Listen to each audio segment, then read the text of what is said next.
2025 அன்று கோயம்புத்தூரில் நடைபெற்ற தமிழ்நாடு செயற்குழுவில் நிறைவேற்றப்பட்ட தீர்மானங்கள்.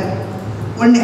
சாதிவாரி கணக்கெடுப்பு நடத்த வேண்டும் என்று மத்திய அரசையும் மாநில அரசையும் எங்கள் தமிழ்நாடு மாநில செயற்குழு கேட்டுக்கொள்கிறது. கிரிமினல் முறையை முழுவதுமாக நீக்கப்பட வேண்டும். இந்திய அரசியல் சட்டத்தில் சொல்லப்படாத இந்த விதிமுறையை புகுத்தியதனால் பிற்படுத்தப்பட்ட மக்களின் உரிமைகள் பறிக்கப்பட்டுள்ளது. ஆகவே பிற்படுத்தப்பட்டவர்களில் முற்படுத்தப்பட்டவர்களுக்கு இடஒதுக்கீடு இல்லை என்ற கிரிமினல் முறையை அறவே நீக்க எங்கள் தமிழ்நாடு மாநில செயற்குழு மத்திய அரசை கேட்டுக்கொள்கிறது. பதவி உயர்விலும் இடஒதுக்கீட்டு கொள்கையை அமுல்படுத்த வேண்டும் என்று எங்கள் தமிழ்நாடு மாநில செயற்குழு மத்திய அரசை கேட்டுக்கொள்கிறது.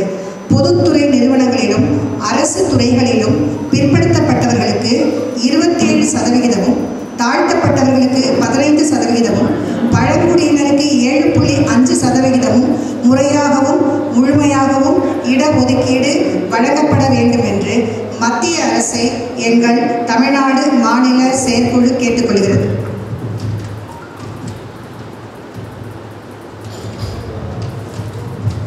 இதுவரை இடஒதுக்கீட்டின் அடிப்படையில் நிரப்பப்படாமல் உள்ள காலி இடங்களை கணக்கிட்டு உடனடியாக தேர்வு செய்யப்பட வேண்டும்.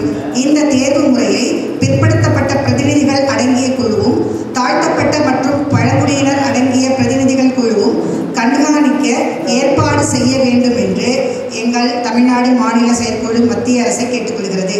நீதித்துறையில் அடிப்படையில் தேர்வு செய்யும் பொழுதே இடஒதுக்கீடு முறையை அமுல்படுத்த வேண்டும்.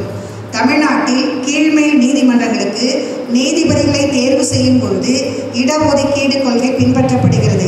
இதே மாதிரி உயர்நீதிமன்ற நீதிபதிகளையும் உச்ச நீதிமன்ற நீதிபதிகளையும் இடஒதுக்கீடு முறையில் தேர்வு செய்யப்பட வேண்டும் என்று மத்திய அரசை எங்கள் தமிழ்நாடு மாநில செயற்குழு கேட்டுக்கொள்கிறது. மத்திய பல்கலைக்கழகங்களிலும் மற்ற பல்கலைக்கழகங்களிலும் மேலும் உயர் கல்வி நிறுவனங்களிலும் இடஒதுக்கீடு முறையில் உதவி பேராசிரியர்களும் மற்றுமுள்ள பதவிகளுக்கும் முறையாக தேர்வு செய்யப்பட வேண்டும் என்று எங்கள் தமிழ்நாடு மாநில செயற்குழு மத்திய அரசை கேட்டுக்கொள்கிறது. லோக் ஆயுக்தா மற்றும் லோக்பால் போன்ற ஊழல் தடுப்பு நீதிமன்றங்களை எல்லா மாநிலங்களிலும் மேலும் மத்தியிலும் அமைத்து முறையாக செயல்பட வேண்டும் என்று எங்கள் தமிழ்நாடு மாநில செயற்குழு மத்திய அரசை கேட்டுக்கொள்கிறது.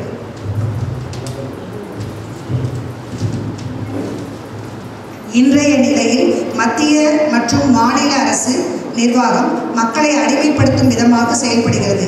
இதனால் பிற்படுத்தப்பட்ட தாழ்த்தப்பட்ட பழங்குடியினர் மற்றும் சிறுபான்மை இன மக்களும் பெரும் பாதிப்புகளுக்கு உள்ளாகி கொண்டிருக்கிறார்கள். மக்கள் வேலைக்காரர்களாகவும் அரசு ஊழியர்கள் எஜமானர்களாகவும் மாறிவிட்டார்கள். ஆகவே இந்த நிர்வாக முறையை மாற்றியமைக்க 1. தேர்தல் சீர்திருத்தங்களையும் 2. காவல்துறை சீர்திருத்தங்களையும் 3. நிர்வாக சீர்திருத்தங்களையும் 4. நீதித்துறை சீர்திருத்தங்களையும் சட்டமாக கொண்டு வர பாராளுமன்றத்தில் சட்ட மசோதாக்களை கொண்டு வந்து நிறைவேற்ற அனைத்து பாராளுமன்ற உறுப்பினர்களையும் எங்கள் தமிழ்நாடு மாநில செயற்குழு கேட்டுக்கொள்ளப்படுகிறது. ஜே. Kamalakannan, secretary general.